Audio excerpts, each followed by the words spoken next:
Dear students, योभन्दा अघिल्लो क्लासमा मैले तपाईहरुलाई यो कम्बाइन्ड सोल्युसनमा सिलिन्डर एन्ड स्फियरको कम्बाइन्ड सोल्युसनमा फर्मुलाहरू जेनेरेट गर्ने आइडियाहरू सिकाए, फर्मुलाहरू सिकाए, भनौँ के फर्मुलाहरू सिक्यौं र यो क्लासमा तपाईहरुलाई त्यससँग रिलेटेड क्वेशनहरू सिकाउने छु।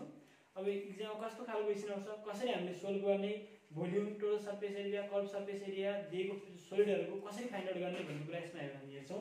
त्यसको लागि मैले फर्स्ट क्वेशन यता लिएको छु। A vessel is in the form of hemispherical ball mounted by a hollow cylinder. यसको मिनिङ के भयो भने जुन यो एउटा केसेसमा हेमिस्फेरिकल बल छ र माउन्टेड बाइ यसको माथि चाहिँ के छ भने एउटा हलो सिलिन्डर राखिएको छ। त्यहाँ माउन्टेड बाइ भनेको चाहिँ यसको माथि है माथमा चाहिँ के छ, त्यसको माथितिर चाहिँ के राखेको छ, यो सिलिन्डर राखेको छ, हलो सिलिन्डर राखेको छ।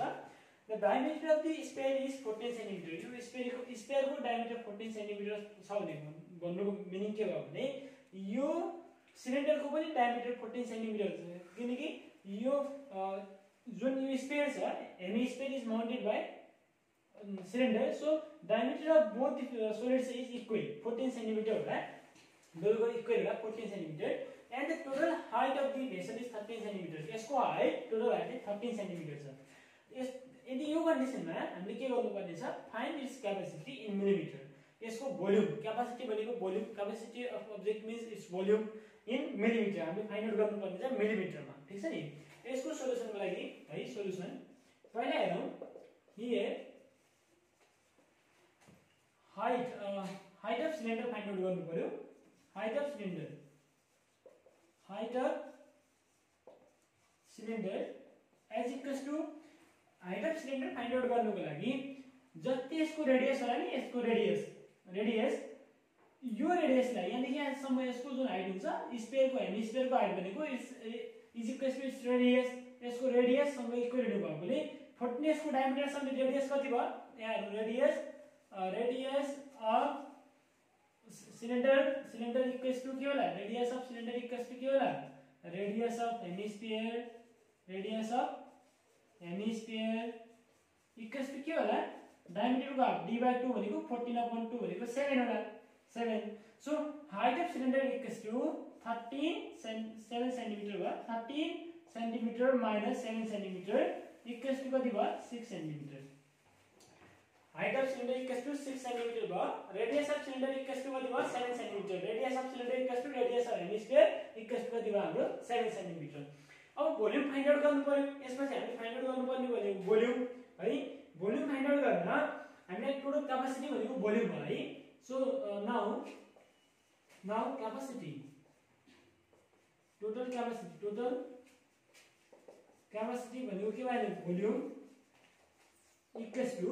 Volume of cylinder plus volume of hemisphere गर्नु पर्यो है। Volume of cylinder equals to के हुन्छ, यसको circumference 2 pi r into s height भयो है। भोल्युम अफ यो भोल्युम अफ स्फियर भनेको base area of base pi r square into height s। Volume of cylinder plus यो गर्नु पर्यो हामीले भोल्युम अफ सिलिन्डर भने के होला, यसको जुन यो बेस छ, बेसको एरिया pi r स्क्वायर, यो सर्कल छ, बेसमा सर्कल छ, सर्कलको area pi r square into height भनेको s भयो, प्लस हेमिस्फियरको हामीले थाहा छ 2/3 pi r cube, 2/3 pi r cube। Volume of hemisphere equals to 2/3 pi r cube। अब हेर्ने यसमा कमन के छ, कमन लिएर गर्दा नि हुन्छ ल। कमन यहाँ पाइ पनि कमन छ, r स्क्वायर पनि कमन छ, पाइ r स्क्वायर कमन भयो, यता रिमेनिङ s प्लस यता रिमेनिङ r। ठीक छ नि, 2/3 r, यता रिमेनिङ 2/3 r। अब भ्यालु सब्स्टिट्युट गर्ने यसमा हामीले s र r को भ्यालु फाइन्ड आउट गरिसकेका छौं है। रेडियस r को भ्यालु र s यो हामीले थाहा छ। माथिबाट भ्यालु सब्स्टिट्युट गर्ने हो भने पाइ को भ्यालु 22/7 भयो, 22/7 इन्टु रेडियस इक्वल्स टु 7 छ, 7 इन्टु 7 होला, अनि ब्र्याकेटमा हाइट कति छ यसको 6 सेन्टिमिटर हाइट छ, प्लस 2/3 इन्टु रेडियस भनेको यसको 7 छ। यो सोल्भ गर्ने हो। अब यहाँ 7 ले 7 कट भयो, नेगेटिभ भयो, यहाँ यसलाई सोल्भ गर्ने हो भने 2/3 अफ 7, यो 6 + 2/3 अफ 7 लाई पुरै टोटल हामीले सोल्भ गर्ने हो भने यहाँ कति आउँछ हेरौँ। यसमा इक्वल्स टु यो कति भयो, 22 इन्टु 7 भयो त 22 into 7 22 into 7 भयो भित्रतिर चाहिँ हाम्रो के हुने भयो 2/3 of 7 भयो 7 2 जा 14 upon 3 3 एलसीएम होला अनि त्यसपछि एलसीएम लिएपछि हाम्रो 6 into 3 6 into 3 plus 14 upon 3 गर्नु पर्ला यो टोटल सोल्भ गर्दा हाम्रो 32 upon कति आउने भयो यो सोल्भ गर्दाखेरि 32 upon 3 होला यो 32 upon 7 into 30 भित्रको सोल्भ गर्दा 32 upon 3 32 इक्वल यस्तो भयो 6 into 3 plus 7 into 2 हो 7 into 2 whole divided by 3 6 3 is 18 plus 7 2 is 14 14 plus 6 is 18 गर्दा 32 भयो divided by 3 छ यो हामीले 30 सेन्टिमिटर क्यूब छ हैन 30 सेन्टिमिटर क्यूब होला भ्यालु सब्जु गर्दा अब यसलाई टोटल हामीले सोल्भ गर्ने भने यो हामीले यसलाई सोल्भ गर्ने भने यो कति हुन आउँछ 1642.66 यो हाम्रो क्याल्कुलेटरमा हामी क्याल्कुलेसन गर्ने हो भने तपाईहरुसँग क्याल्कुलेटर होला क्याल्कुलेटरमा हामीले यो हामीले एक्जाममा पनि क्याल्कुलेटर युज गर्नु पर्छ र गर्ने हो भने 1600 कति हुन्छ 1642.66 सेन्टिमिटर क्यूब आउने भयो सेन्टिमिटर क्यूब अब यसपछि हामीले योलाई कन्भर्ट गर्नुपर्ने हो जुन हाम्रो यो भोल्युम हो भोल्युमलाई मिलिमिटरमा कन्भर्ट गरेर भनेछ मिलिमिटरमा कन्भर्ट गर्ने हो यसको लागि हामीले एउटा रिलेसन थाहा हुनु पर्यो अब यसलाई कन्भर्ट गर्दाखेरि वी नो हामीलाई के थाहा छ भने वी नो दैट हामीलाई के थाहा छ we know 1 liter equals to 1000 millimeter हुन्छ हामीलाई थाहा छ र यो भनेको 1000 सेन्टिमिटर क्यूब हुन्छ है 1 liter is equivalent to 1000 centimetre cube 1 liter भनेको 1000 सेन्टिमिटर क्यूब सँग इक्वल हुन्छ अब 1 liter भनेको फेरि 1000 मिलिलिटर हो र यसबाट हामीले के थाहा भयो 1 मिलिलिटर भनेको 1 सेन्टिमिटर क्यूब सँग इक्वल हुने रहेछ 1 millilitre equals to 1 centimetre cube 30 र 30 क्यान्सल आउट भएर यो डिवाइडरमा पठाउने हो भने 1 मिलिलिटर इक्वल्स टु कति भयो 1 सेन्टिमिटर क्यूब यो मिलिलिटर भन्नु र सेन्टिमिटर क्यूब भन्दा एकै हुने रहेछ यसको मिनिङ के भयो भने सेन्टिमिटर क्यूब र मिलिलिटर भन्ने एउटै कुरा रहेछ त्यसो भए 1642.66 मिलिलिटर यसको के भयो भोल्युम भयो capacity of the given vessel in millilitre भयो यो हाम्रो आन्सर भयो अब यसपछि हामी नेक्स्ट क्वेशन गर्छौं next question is a solid is in the form of cylinder with the hemispherical ends है the total height of this solid is 9 cm यो 19 cm and 19 cm यसको टोटल हाइट चाहिँ 19 cm यहाँ देखिनसम्म and the diameter of this cylinder is 7 cm यसको diameter जुन छ यो diameter यहाँ देखि यहाँसम्म यो डायमिटर अफ सिलिन्डर यो टोटल यसको छ यो 7 सेन्टिमिटर छ 7 सेन्टिमिटर डायमिटर मीन्स रेडियस 7/2 भयो 3.5 भयो रेडियस r = 3.5 होला अनि त्यसपछि find the volume and total surface area of the solid यसको भोल्युम र total surface area find out गर्ने अब भोल्युमको लागि के होला हाम्रो volume of two hemisphere volume of two hemisphere means two hemisphere भनेको कति भयो एउटा स्फियर भयो volume of sphere plus volume of cylinder होला र हामीले total surface area find out गर्न surface area of sphere value एउटा हेमिस्फियर भने surface area of sphere plus curve surface area of cylinder होला अब यहाँनिर एउटा कुरा के बुझ्नु पर्यो भने radius of hemisphere is equals to the radius of cylinder होला ठीक छ नि यसको रेडियस र त्यो सिलिन्डरको रेडियस इक्वल हुने भयो अब यसको सोलुसनमा हेरौँ सोलुसनमा रेडियस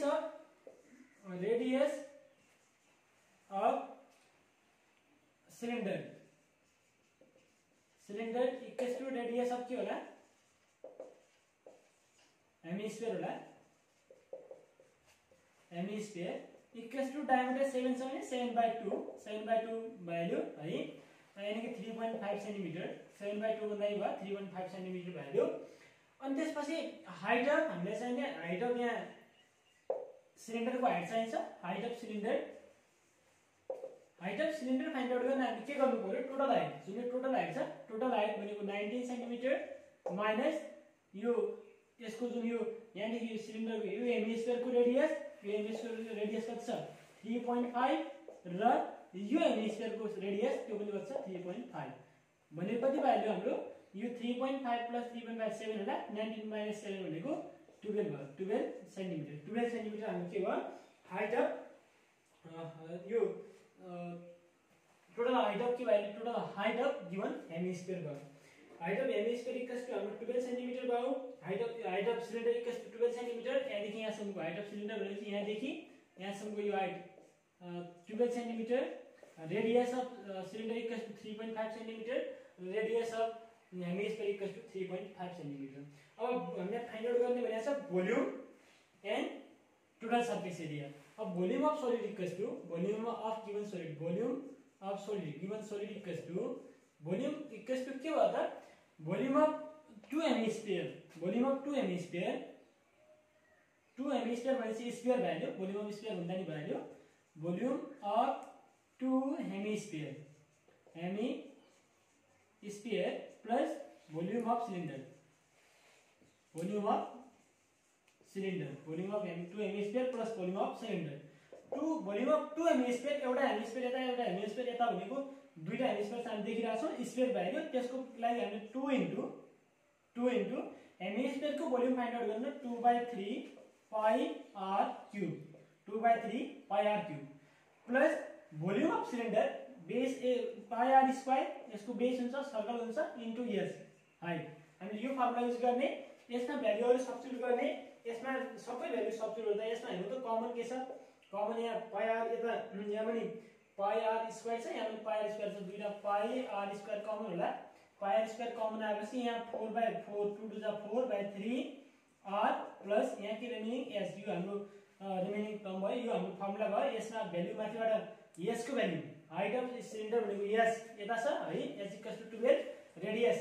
दुवैको रेडियस भनेको r होला r 3.5 सेन्टिमिटर छ यो भ्याल्यु सब्स्टिट्युट गर्ने हो भने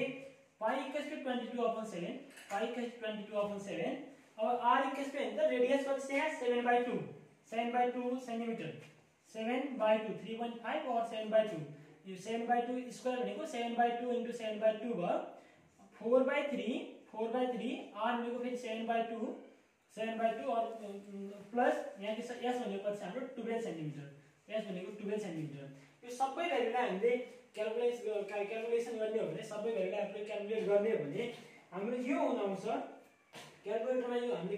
टोटली फाइनल क्याल्कुलेट गर्ने हो भने यो हाम्रो टोटल भ्यालु हुन आउँछ 641 क्याल्कुलेटरमा 661.66 देखिन्छ यो 66 सेन्टिमिटर क्यूब के भयो volume of total volume of the given solid total volume of the given solid यो भइसकेको छ नि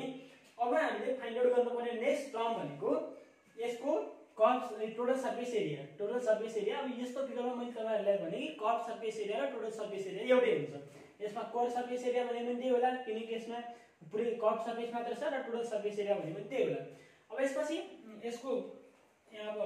ठाउँ छ नि मैले त्यही भएर यतातिर लेखेँ है total surface area again total surface area of given solid है गिवन सोलिड इक्वल्स टु के भयो हाम्रो total surface area of given solid equals to के होला यो दुईटा यहाँ यो दुईटा हेमिस्फियर मिलेर एउटा स्फियर भयो है यहाँ सर्फेस एरिया है surface area of sphere value दुईटा हेमिस्फियर भएपछि एउटा sphere value plus CSA of सिलिन्डरको CSA मात्र भयो दुईटा हेमिस्फियर मिलेर एउटा ठ्याक्कै के हुने भयो हाम्रो स्फियर भयो यहाँनिर हामीले total surface area of solid find out गर्दा हामीले CSA अफ सोलिड मात्र सिलिन्डर मात्र किन लेख्यौं भने यो हामीले एरिया त्यो पार्टको मात्र फाइन्ड आउट गर्न सकिन्छ जुन पार्टमा हामी टच गर्न सक्छौं हामीले यसरी ह्यान्ड टच गर्न सक्ने पार्टलाई यो पोर्सनलाई हामी एरिया भन्छौं है योलाई हामी एरिया भन्छौं अब यसको जुन यो पेज हुन्छ यसको यो बेस सर्कुलर बेस छ सिलिन्डरको सर्कुलर बेस माथिबाट र तलबाट हेमिस्फियरले हाइट भएको छ ठीक छ नि पुरै ढाकिएको छ हाइट भएको छ भने त्यो सर्फेसमा त हामी टच गर्न सक्दैनौं भने यसको र यसको हामीले एरिया फाइन्ड आउट गर्ने हैन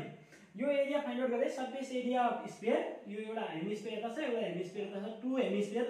और स्फियर भने एउटै value curve surface area of 2 hemisphere और curve surface area of sphere भने एउटै कुरा भयो है यो प्लस CSA अफ सिलिन्डर गर्ने अब सर्फेस एरिया स्फियर भनेको हाम्रो फर्मुला हामीलाई थाहा छ के हुन्छ surface area of cylinder equals to pie r 4 pie r square plus CSA of cylinder equals to circumference into height 2 pi r into s